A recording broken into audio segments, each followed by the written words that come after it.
Chettinad Cement, 63 years of excellence. Your perfect concrete choice. கலைஞர் மகளிர் உரிமை திட்டத்தின் இரண்டாவது கட்டத்தை முதலமைச்சர் ஸ்டாலின் இன்று தொடங்கி வைக்கிறார். சென்னை நேரு உள் விளையாட்டு அரங்கில் முதலமைச்சர் ஸ்டாலின் தலைமையில் வெல்லும் தமிழ் பெண்கள் என்ற நிகழ்ச்சி இன்று நடைபெறவுள்ளது. பல துறைகளில் சாதனை படைத்த பெண்களை கௌரவிக்கும் மாநில விழாவாக வெல்லும் தமிழ் பெண்கள் நிகழ்ச்சி நடத்தப்படுகிறது. இந்த விழாவில் மகளிர் உரிமை திட்டத்தின் இரண்டாவது கட்டத்தை முதலமைச்சர் ஸ்டாலின் தொடங்கி வைக்கிறார். மகளிர் உரிமை தொகை திட்டத்தின் கீழ் இதுவரை சுமார் 1,13,75,492 மகளிர் பயன்பெறுகின்றனர்.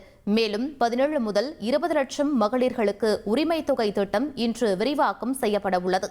மொத்தம் 30,838 கோடி ரூபாய் இதுவரை மகளிர் உரிமை திட்டத்திற்காக வழங்கப்பட்டுள்ளது.